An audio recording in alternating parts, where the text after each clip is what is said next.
Good morning, everybody. Welcome to Technique Tuesday. My name is Ali Board.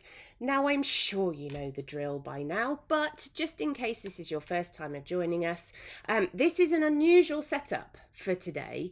If you've been tuning in, you will know why this is an unusual setup. Usually I'm sort of swaddled in screens so that I can really concentrate on what's going on ahead of me. But today I've had to open the studio up because today I'm going to be running my dry point plate. And so all the technology is over there, as well as being over here, as well as actually being down to my left as well, because I'm going to need to take you with me when I go over there in just a second. If you have absolutely no idea what it is that I'm talking about, come along for the ride, because believe me, I don't actually know how it's going to end up this morning. But if you are watching live via the Facebook Learning to Paint with Alison C board page, then you may very well be commenting. And I like to give anybody a shout out who has taken the time and trouble to tune in live, because we've all got very busy lives and I appreciate your support. So let's just see who is in the virtual room, shall we? So who have we got this morning? We have got Rosie. She says it's freezing in France. It isn't too warm over here in the UK either, my lovely. Anne B, Rabina D, good morning. Heather, Ali D. Now Ali D is saying she's got sunshine. No, she's not too far away from me. Send it up the hill, Ali, for goodness sake. Jo is rejoicing her technology issues. Second Joe C is saying good morning as well. Maureen, Hilary P is in the room. Jane, Julie over there in Australia, and she's put worked out the time correctly. Daylight savings ended this last weekend. Yes, we've had a bit of a changeover too, so it's lovely that you're able to join us. I think I'm right in saying it's evening where you are.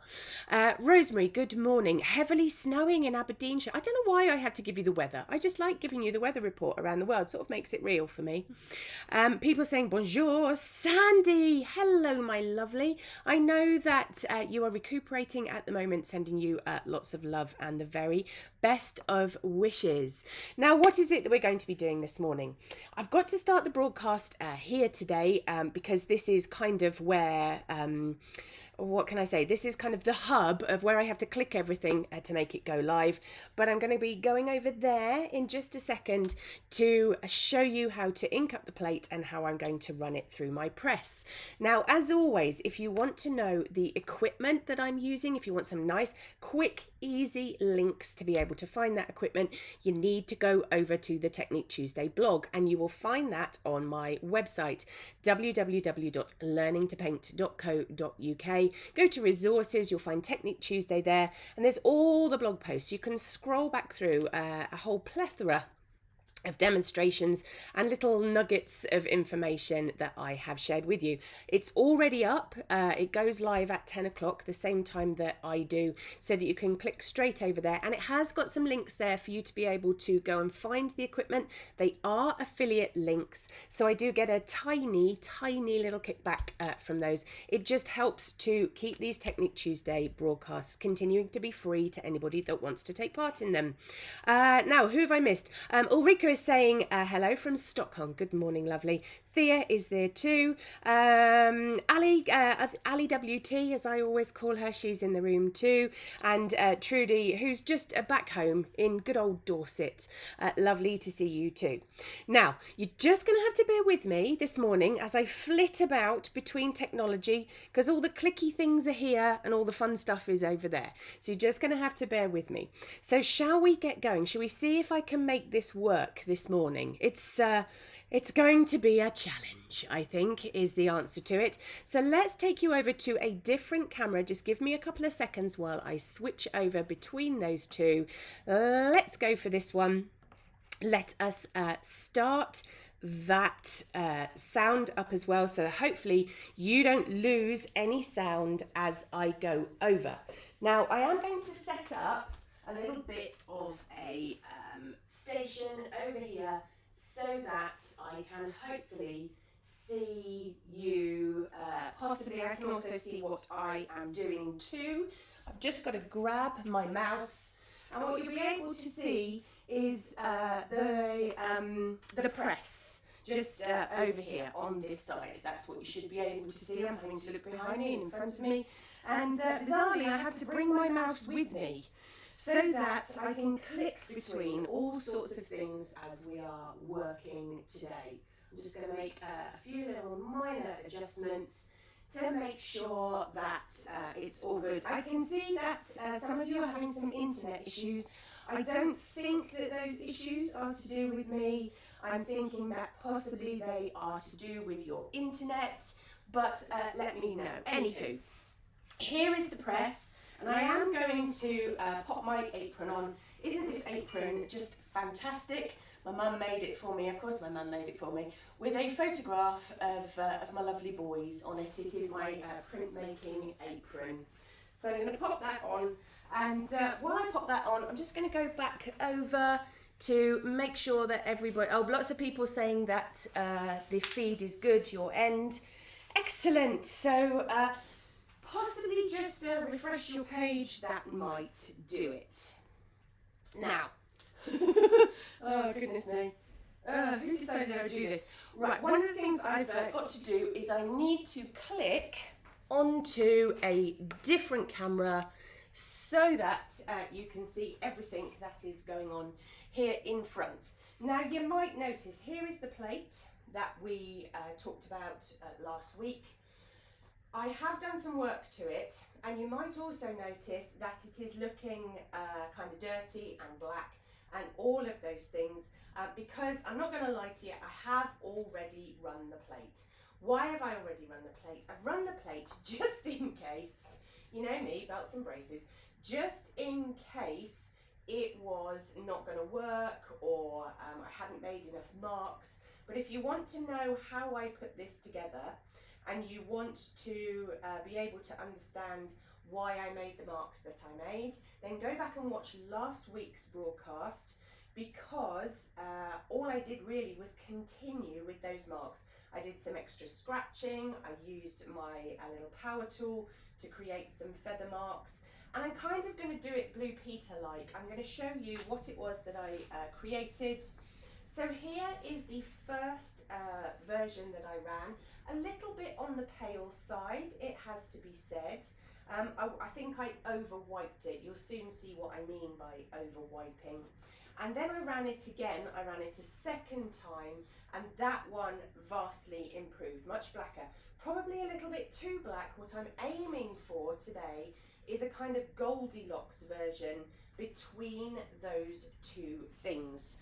So today is all going to be about how I do it, the materials that I use to do it, all of that kind of stuff, and then hopefully we will end up with a version of this by the end of today's broadcast. So what equipment do you need? Let's pop that over to one side. Now there's a whole array of things, a lot of stuff you'll be able to sort of find around the house. It's not particularly posh equipment, it is just equipment that you can utilise or make use of. So the first thing is cartridge paper. Now I've used many different papers in the past. It definitely depends on the style of printmaking that you're going to do as to which paper you're going to need to be able to achieve it. I'm using cartridge paper today because it is just the cheapest, the easiest, the simplest, and you're not going to waste very expensive paper by doing it. This one's made by Frisk. There is a link to this one over on the blog. This is 220 grams, slightly heavier than ordinary cartridge paper, and there's a reason for that that we will get to in a moment.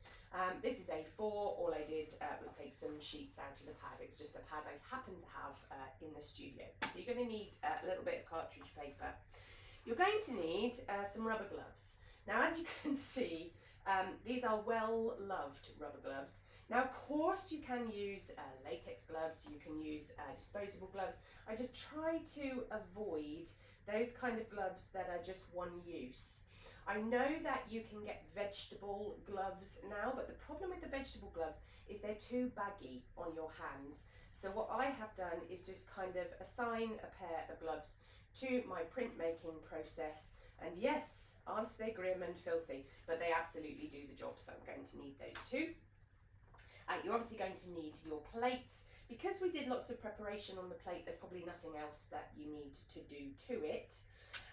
What else are we going to need? So here's some of the kind of things that you might not expect. Newsprint or tissue paper.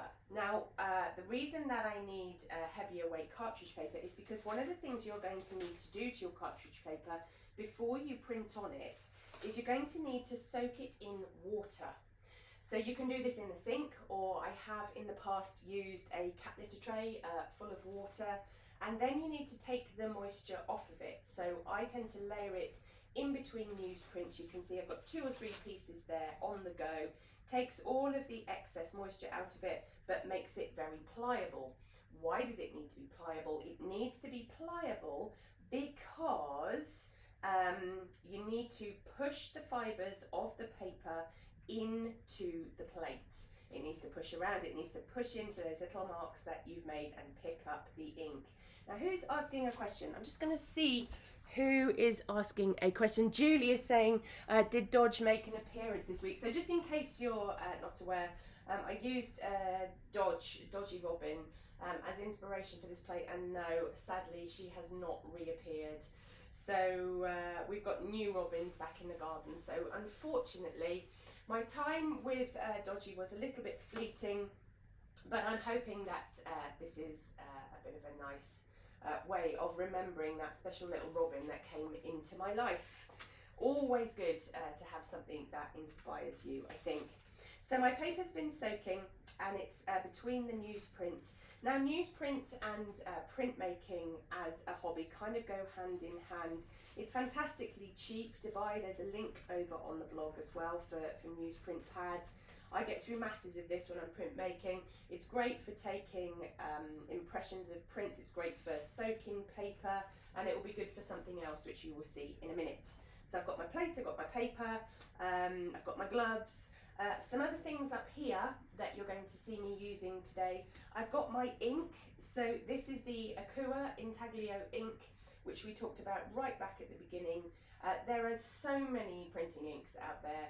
This is one of the ones that I particularly like when I'm playing with a print because it is water-based, so it's very easy to get rid of.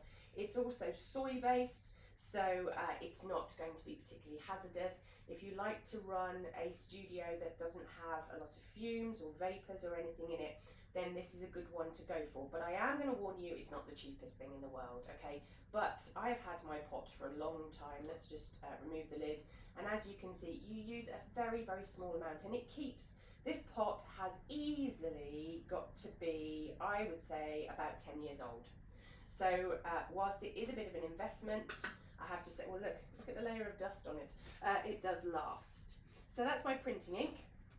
Then some other things that you're going to need. I'm not going to touch them yet. I'm going to point at them because I haven't got my gloves on yet. You're going to need either a cut-up credit card or a piece of rubber to actually apply the ink. You can also use a coffee stirrer, although a coffee stirrer I think makes it a little bit more tricky, but anything to get the ink onto the plate is a good thing. This rather disgusting looking thing is a piece of scrim. Scrim also very, very important to the printmaking process. This is going to be used to actually lift some of the ink away from the print. You'll see how I do it in just a second. As you can see, that's well loved. I'm not going to pick it up because I will get covered.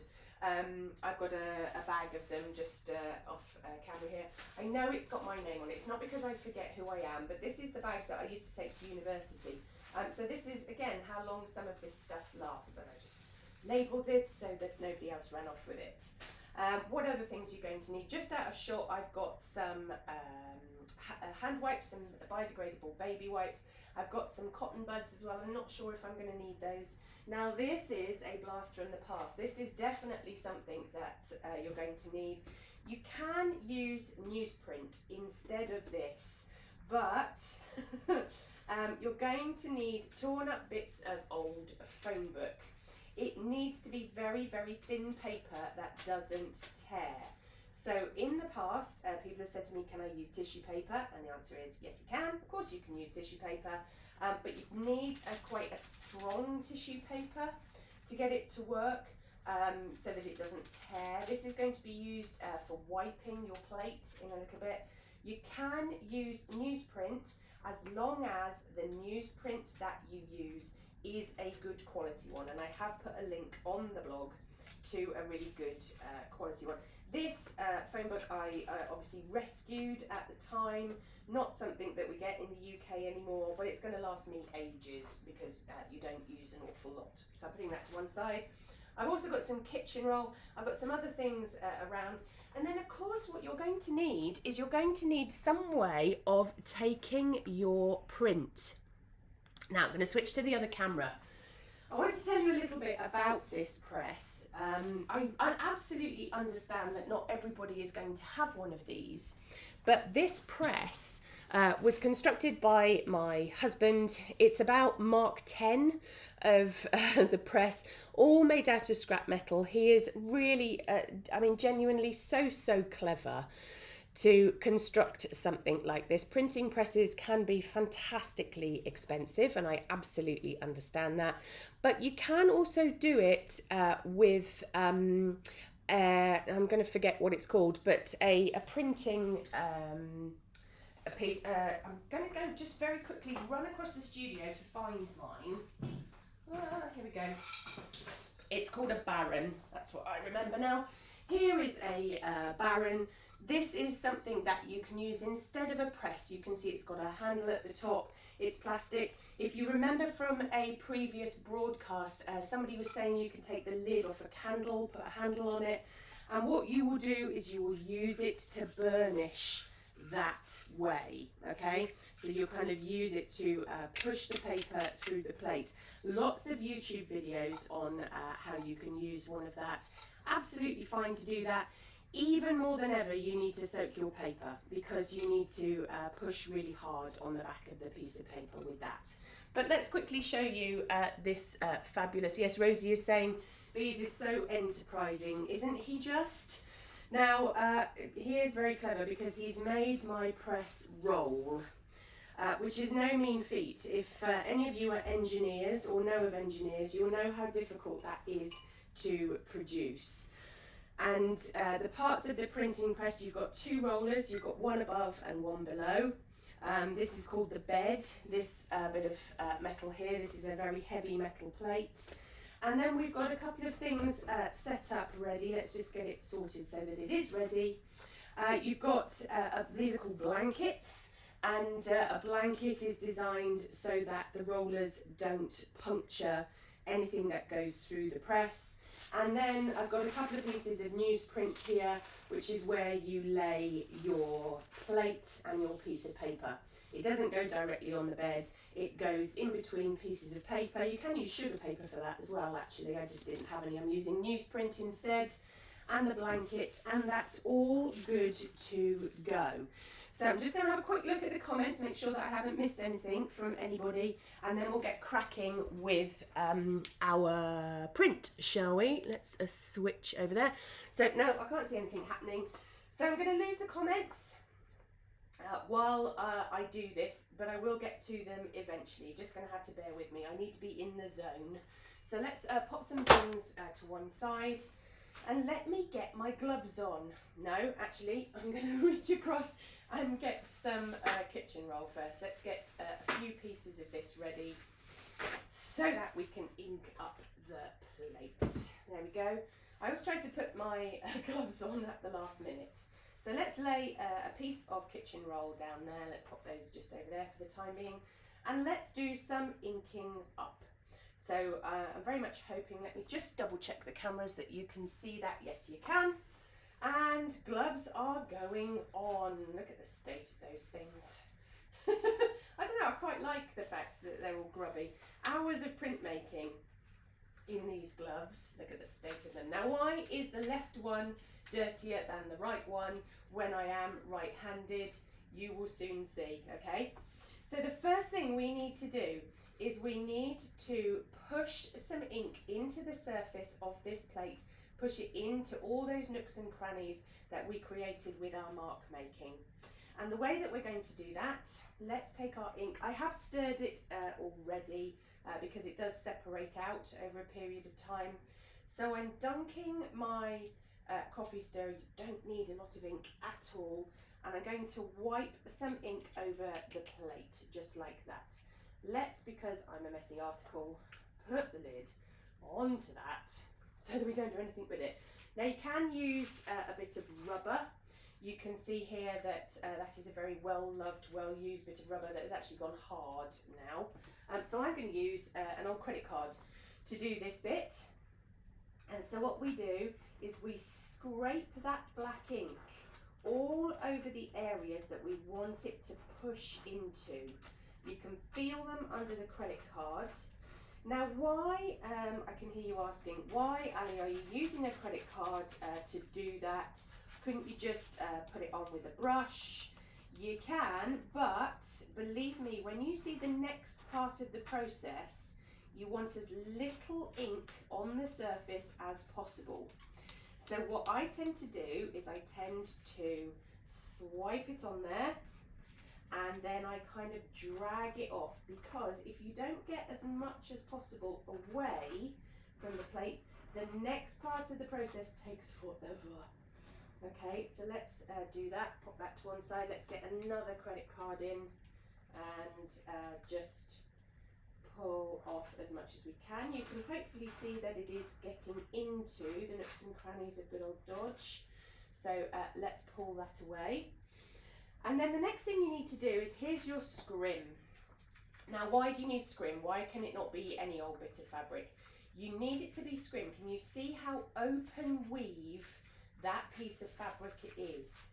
And you need it to be open weave because this is going to pull more of the ink from the surface. Look at that sticky thing, isn't it beautiful?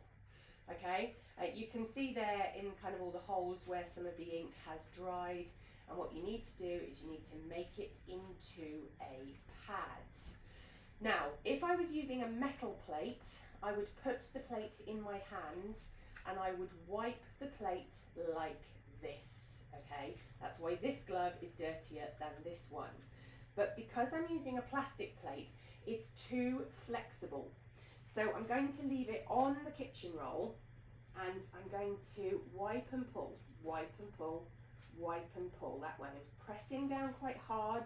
There comes a point where the bit of scrim is a bit saturated, so you have to rework it. Why am I using an old bit of scrim and not a brand spanking new one? Because there's something quite nice about the amount of ink that comes off on older scrim. Newer scrim tends to take too much of it away, okay? So let's push and lift, push and lift, push and lift. And you can see that that is, whilst it's making a sticky old mess, it is reducing the amount of ink that is on there. Let's make another little pad. We're nearly there. So can you see why you needed to remove as much of that ink as possible? Otherwise your scrim is going to get really very, very grubby indeed. Now the other thing I'm going to do with this is I'm going to push some of that ink that the scrim is moving into the outside areas of the plate. Because this plate is plastic, it has a certain amount of scratches and wear and all of those kind of things going on in it. And what will hopefully happen is when I do the final pass of things in just a second, we'll get something called plate tone in the background. So it'll be a sort of slightly greyer version. We don't want to wipe it too clean. Okay, so we've done the scrim part of it. Now for the frame book. Now you just need a small bit. And what we're going to do with this is we're going to kind of polish the plate. And the idea of this is to get the ink away from the main part of the surface and get that detail showing up. Now, I'm probably going to need a new bit of kitchen roll soon, but for the time being, that's okay. Now, this is where the skill comes in, because you don't want to over polish it. That's what I did on that first print run. I over polished the plate and I actually lifted too much away from it. So this time, I'm not going to do that. I'm going to try to leave it a little bit well alone.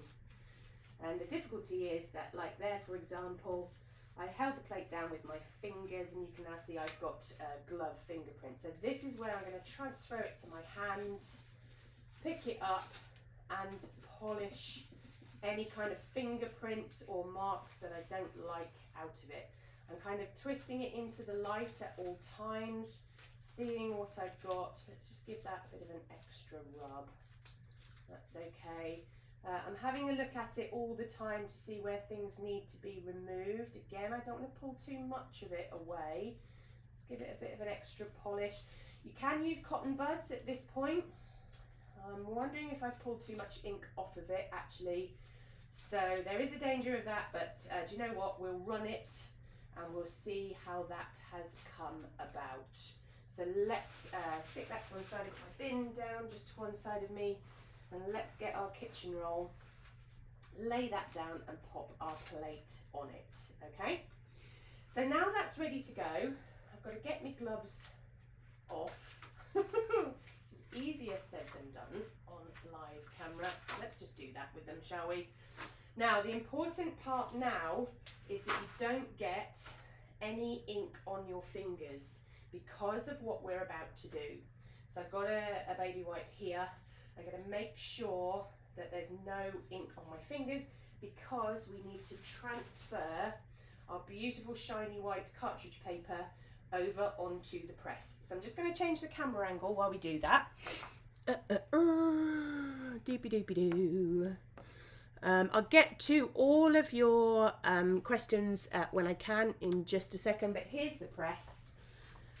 So I'm going to pull back the blanket. And I'm going to expose a nice clean bit of paper. I'm hoping that you can see that in the camera. I think you can. And then using that baby wipe, I'm going to pick up the corner of the plate and make sure that it lays down onto here with the ink side up. Okay, so I'm going to get that onto here. Oh, it's stuck on the baby wipe. If I was doing this much more carefully, you need to think about something called registration. So I might draw a rectangle on my piece of newspaper so that I lay the plate exactly in the middle, so that I can put my piece of cartridge paper over the top, all of those kind of things. But today we're just kind of running the plate just to show you how this process works. Now let's go back over to my newsprint, which is just out of shot at the moment, but I'm just rifling through the pages to pick up a lovely damp piece of cartridge paper. Very clean, very shiny, very white, trying not to get any fingerprints on it at all. So I'm going to turn it over and I'm going to lay it on top of my plate like that. Trying not to push or smudge or do anything with it. Then we'll lay the newsprint back down again. We'll lay the blanket back down again too. And then with nothing else left to do, we will crank the handle. So I'm going to pass it through nice and slowly. Now, really, really posh printing presses are geared so that you turn the wheel actually less times than the roller spins round. But this is a much more of a kind of hands-on type of press. And whilst the bottom roller is geared, the top one is free. So shall we have a look? Shall we have a look? I'm kind of keen that it gets in shot. So let me just change that camera angle. Let's go to that one. I think that will work. And we will peel back the paper. So we'll peel back that top layer of paper. You'll just see that piece of cartridge paper exposed underneath. And we'll do a kind of ta-da, shall we? Please let this have worked. Peel that back. And there you go. There is our plate. Actually, do you know what? Oh, I am really, really pleased with that. Okay, it's maybe not quite as dark as it could be in places, but I can see the cross hatching. We've got that plate tone, can you see? Sometimes printmakers like to clean the edge of their plate. There's a much contested bit of controversy about, do you clean the edges of your plate or do you not? I actually quite like them like this. I quite like the nod to the process. and we've got, let's lift it up in the camera so that you can see it a little bit closer. Let's get it right up. You can see where we've got the cross hatching. You can see where we've got the bits of the branch that she's sitting on. We've got that kind of feathery texture that the power tool did. And okay, it's not as deep and as dark, but what I have got now are what called additions. So we've got variations. Look how the difference now between the three of them, isn't that interesting? So that was the first one that I ran where I pulled too much ink away. That was the second one that I ran, which was a little bit too dark and a little bit too smudgy, and I did Goldilocks it. I did get it about right. I was sure that I pulled too much ink away. Maybe I have pulled a little bit too much away at the head, but the rest, you can see the marks that I've made. Very interesting. And of course, lots of people will say, well, why would you go through all of this effort, Ali, to create one drawing? But it's not one drawing, is it? You can take multiples of this. You could play about. we didn't talk about colour. We could have not printed this in black. We could have printed it in a deep brown or green or any of those kind of things.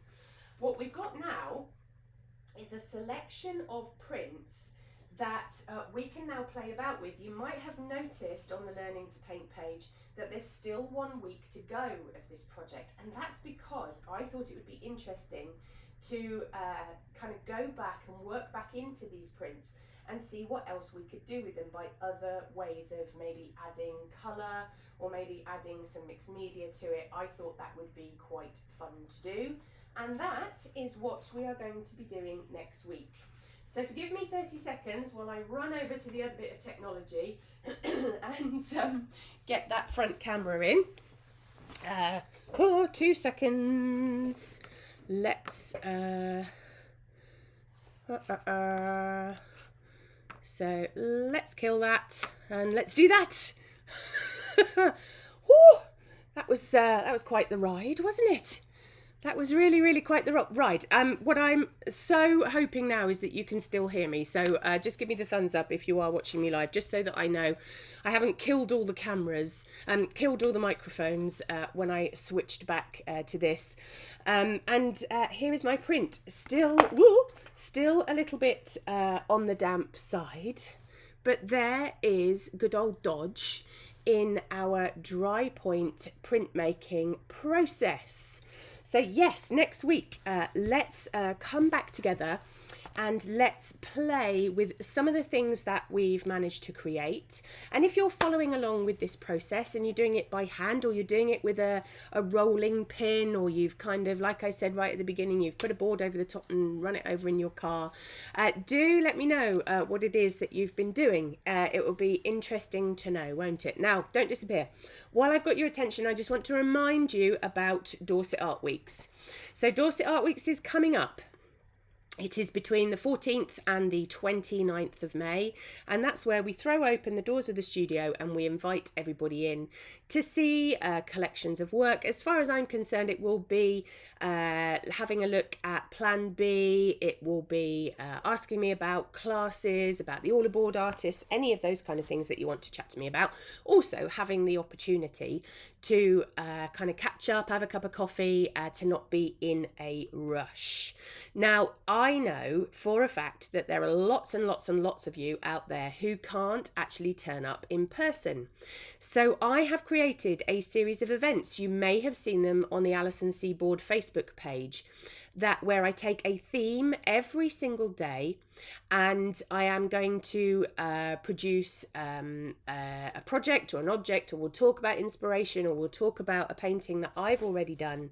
And also the SAA have just been brilliant again. They are going to be supporting me through this, and throughout that event we're going to be doing a Technique Tuesday takeover. So that's where I kind of hop over to the SAA's Facebook page and I do a full demonstration for you. And we've got 3 coming up. We've got Fox, we've got Sunflower, and we've got a cobweb in in there too. Lots of things for you to take part in. You don't have to turn up actually in person. From the comfort of your own home, you can take part in all of those things. I'm really excited for that.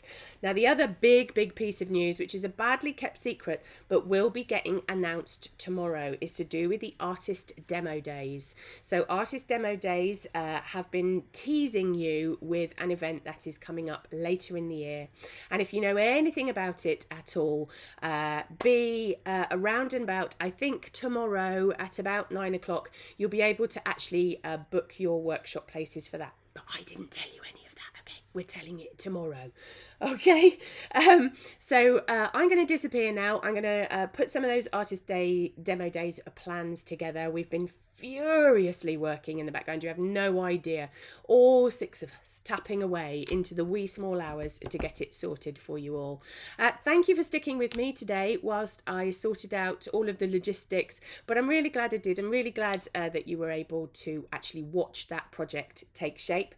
And we will come back together next week to have a play around with these prints, to see how we can finish them off and to see what sort of experiments evolve in front of our eyes. I'm disappearing this weekend. I'm taking a little bit of a mini break, so my apologies if I don't get to your messages as quickly as I would normally, but I will see you next Tuesday when we will get back together again. So until then, take lots of care, won't you, all of you, and I will see you very soon. Bye bye lovely people.